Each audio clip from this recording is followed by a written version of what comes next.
하나님의 말씀 구약성경 예레미야 48장 1절로 25절 말씀까지입니다. 모압에 관한 것이라 만군의 여호와 이스라엘의 하나님께서 이와 같이 말씀하시되 오호라 느보여 그가 유린당하였도다. 기랴다임이 수치를 당하여 점령되었고 미스갑이 수치를 당하여 파괴되었으니 모압의 찬송 소리가 없어졌도다. 헤스본에서 무리가 그를 해하려고 악을 도모하고 이르기를 와서 그를 끊어서 나라를 이루지 못하게 하자 하는도다. 만메시여 너도 조용하게 되리니 칼이 너를 뒤쫓아 가리라. 호로나임에서 부르짖는 소리여 황폐한 큰 파멸이로다. 모압이 멸망을 당하여 그 어린이들의 부르짖음이 들리는도다. 그들이 루힛 언덕으로 올라가면서 울고 호로나임 내리막길에서 파멸의 고통스러운 울부짖음을 듣는도다. 도망하여 내 생명을 구원하여 광야의 누간주 나무같이 될지어다. 내가 내 업적과 보물을 의뢰함으로 너도 정복당할 것이요 그모스는 그의 제사장들과 고관들과 함께 포로되어 갈 것이라. 파멸하는 자가 각 성읍에 이를 것인즉 한 성읍도 면하지 못할 것이며 골짜기가 멸망하였으며 평지는 파멸되어 여호와의 말씀과 같으리로다. 모압에 날개를 주어 나라 피하게 하라. 그 성읍들이 황폐하여 거기에 사는 자가 없으리로다. 여호와의 일을 게을리하는 자는 저주를 받을 것이요 자기 칼을 금하여 피를 흘리지 아니하는 자도 저주를 받을 것이로다. 모압은 젊은 시절부터 평안하고 포로도 되지 아니하였으므로 마치 술이 그 찢기 위에 있고 그 그릇에서 이 그릇에서 저것으로 옮기지 않음 같아서 그 맛이 남아 있고 냄새가 변하지 아니하였도다. 그러므로 여호와께서 말씀하시니라. 날이 이르리니 내가 술을 옮겨 담는 사람을 보낼 것이라.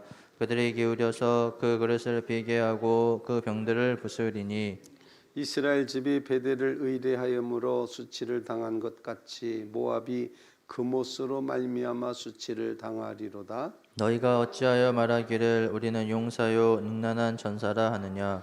만군의 여호와라 일컫는 왕께서 이같이 말하노라. 모압이 황폐하였도다.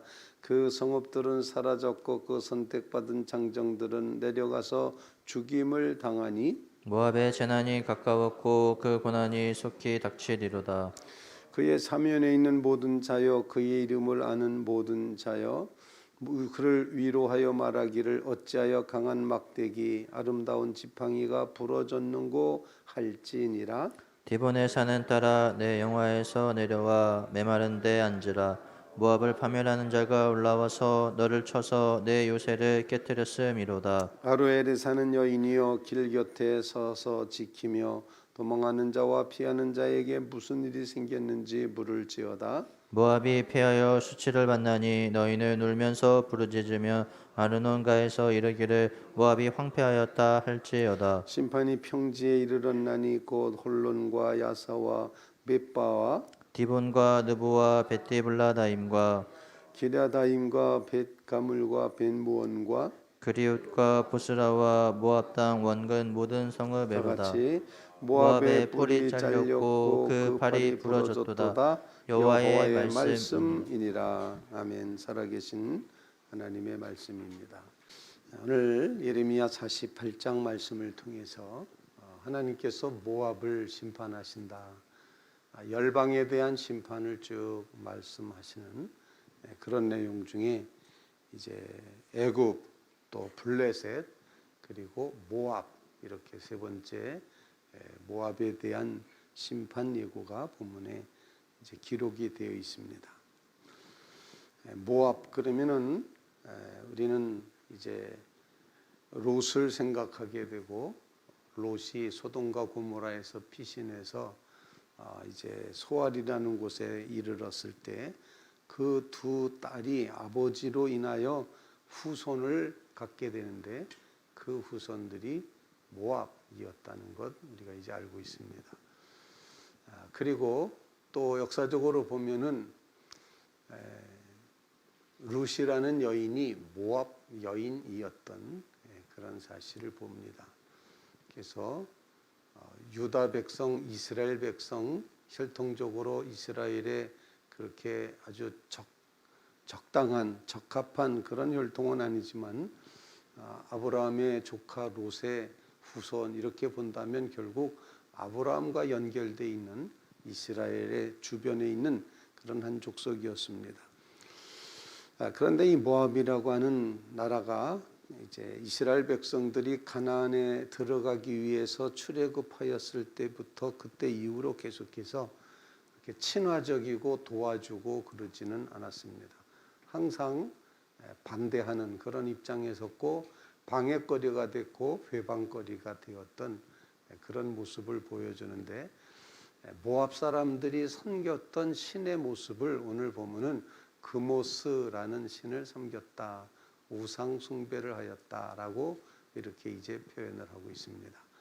그 모압에 대해서 하나님께서 이렇게 심판을 예고하시는데 모압의 멸망을 당하여 어린 아이들의 부르짖음이 들리는도다 4절에 그렇게 모압이 멸망하고 있음을 보여주고 있고 또 결국에는 25절 말씀 모압의 뿔이 잘렸고 그 팔이 부러졌도다 여호와의 말씀이니라. 이렇게 모압이 하나님의 심판을 받아서 망하였다라는 이야기를 쭉 기록을 하고 있습니다. 우리는 이미 하나님이 심판주라는 사실을 믿고 고백하며 하나님의 심판대 앞에 어떻게 설까를 고민하며 기도해야 될 기도 제목을 가지고 있습니다. 여러분 모두 하나님이 심판하시는 분인 것을 꼭 기억하시고 정말 하나님의 뜻 앞에 합당한 삶을 살기로 결심하고 결단하시기를 간절히 바랍니다. 본문을 읽으면서 그러면 왜 모압이 하나님의 심판을 받을 수밖에 없었는가라는 그런 사실을 이제 찾아보면서 함께 하나님 앞에 기도할 제목을 나눌 수 있길 바랍니다. 하나님이 모압을 심판하는 이유가 다 한결같이 하나님 섬기지 않았기 때문이다. 그래서 우리의 오늘의 기도 제목은 오직 하나님만 섬기게 해 주시옵소서. 그런 간구를 주님 앞에 올릴 수 있습니다. 그래서 오늘은 세 가지 기도 제목이 아니라 한 가지 기도 제목입니다. 오직 하나님만 섬기게 해 주시옵소서. 이 모압이 심판받는 그 근거를 발견할 수 있는 구절이 있는데 13절 말씀입니다.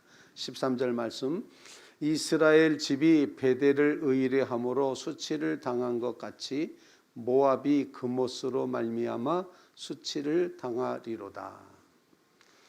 하나님의 심판을 받아 수치를 당하고 멸망당하는 것은 이스라엘 백성들이 과거에 베델을 의뢰하였다 이렇게 이제 표현을 하고 있지 않습니까? 베델을 의지하였다. 하나님 의지하지 않고 하나님의 계신 예루살렘에 올라가기 불편하니 우리 베델에다가 성소를 마련해 놓고 우리 여기서 하나님 섬기자. 우리도 예수 믿는 거다. 우리도 하나님 믿는 것이다. 이렇게 해서 하나님 아닌 다른 것을 섬겼던 이스라엘 백성, 느바세 아들 여로보암의 죄를 따라갔던 그 백성들이 수치를 당하였다. 즉 아수르에 멸망당했던 그런 것을 말하면서 이제 모압도 그모스라고 하는 그모스로 말미암아 수치를 당하리라. 역시 우상 숭배로 말미암아 수치를 당한다. 오직 하나님만 섬겨야 되는데 그렇지 못했다라는 그런 사실을 가르쳐주고 있습니다. 우상 숭배하지 말고 하나님만 섬기게 주시옵소서. 그런 간구를 주님 앞에 올릴 수 있기를 간절히 바랍니다. 그 다음에 왜 그 모압이 심판의 대상이 되는가 하면은 자기를 의지했다. 자기 소유를 의지했다. 이렇게 표현을 하고 있습니다. 7절 말씀을 보겠습니다. 7절 내가 내 업적과 보물을 의뢰함으로 너도 정복당할 것이요 그모스는 그의 제사장들과 고관들과 함께 포로되어 갈 것이라. 업적과 보물을 의뢰함으로 라고 표현을 하고 있습니다. 자기가 가지고 있는 업적과 소유물과 보화와 귀하다고 하는 귀중품을 의지하였다. 하나님 의지가 앞장서야 되는데 자기가 가지고 있는 것을 의지하였다라고 이렇게 표현을 하고 있는 것입니다. 오늘 말씀을 통해서 우리 자신의 것을 의지하지 말고 오직 하나님을 의지하게 해 주시옵소서, 그런 간구를 주님 앞에 올릴 수 있기를 바랍니다. 11절 말씀엔 또 이렇게 표현합니다. 모압은 젊은 시절부터 평안하고 포로도 되지 아니하였으므로, 이렇게 표현하는데, 한 번도 적군에게 고난당하거나 어려움 당한 적이 없는 그런 평안함이 계속되었던 그런 족속이었음을 보여주고 있습니다. 젊은 시절부터 그랬다. 어떻게 보면은 너무나도 평안하기 때문에 안일하고 안이한 그런 삶의 모습이 모압의 모습이지 않았을까 생각을 하면서, 우리의 모든 안일과 안이함을 버리고 오직 하나님을 섬기게 하옵소서, 그런 간구를 주님 앞에 올려야 된다 생각합니다. 그리고 또 한 가지, 이 모압이 심판받는 그런 모습은 자신들이 가지고 있었던 군대가 너무 좋다, 군대가 용맹하다라고 생각을 했다는 것입니다. 자신의 군사력을 믿었습니다. 14절 말씀, 너희가 어찌하여 말하기를 우리는 용사요 능란한 전사라 하느냐, 이렇게 표현해서 우리는 능란한 전사야, 우리는 용감해, 우리는 훌륭해, 우리는 이제 아주 전쟁할 수 있는 군사력이 대단해라고 무력을 믿은 죄, 바로 그것이 이제 하나님의 심판의 대상이 된다는 것을 보여주고 있습니다.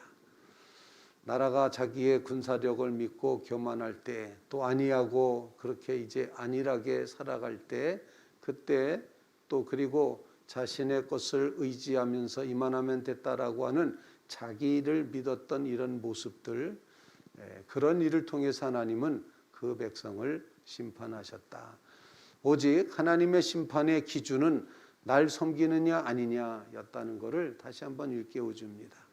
그래서 오늘 말씀을 묵상하면서 하나님, 우리에게 있는 것 의지하지 말게 하시고, 우리의 군사를 의지하지 말게 하시고, 우리의 평안을 의지하지 말게 하시고, 오직 하나님만 의지하며 우상 숭배하지 않고 오직 하나님만 의지하는 믿음의 삶을 살아가게 하옵소서, 간절히 간구하며 기도하는 믿음의 성도들 다 되시기를 주님의 이름으로 부탁을 드립니다.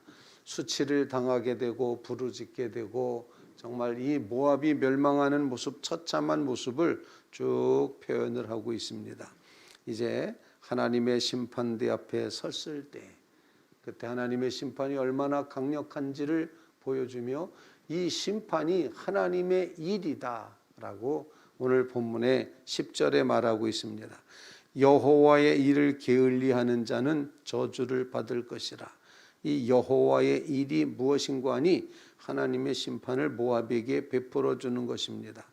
그래서 세번역 성경에는 주님의 일을 정성을 다하여 하지 않는 사람은 저주를 받을 것이다, 칼을 휘둘러 모압 사람을 죽이지 않는 사람은 저주를 받을 것이라, 그렇게 말하므로 심판하시는 하나님의 도구가 되어야 된다라고, 그 일 하지 않으면, 그 심판하신 하나님의 일을 하지 않으면 저주받는다라고 말할 정도로 모압은 철저한 심판대 앞에 섰음을 보여주고 있습니다.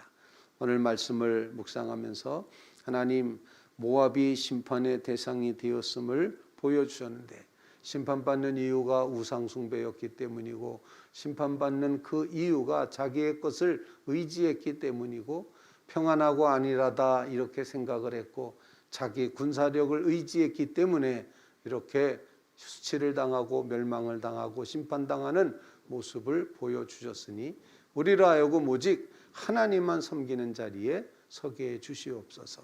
하나님만 바라보며 나가는 주의 성도들 다 되시기를 주님의 이름으로 부탁을 드립니다.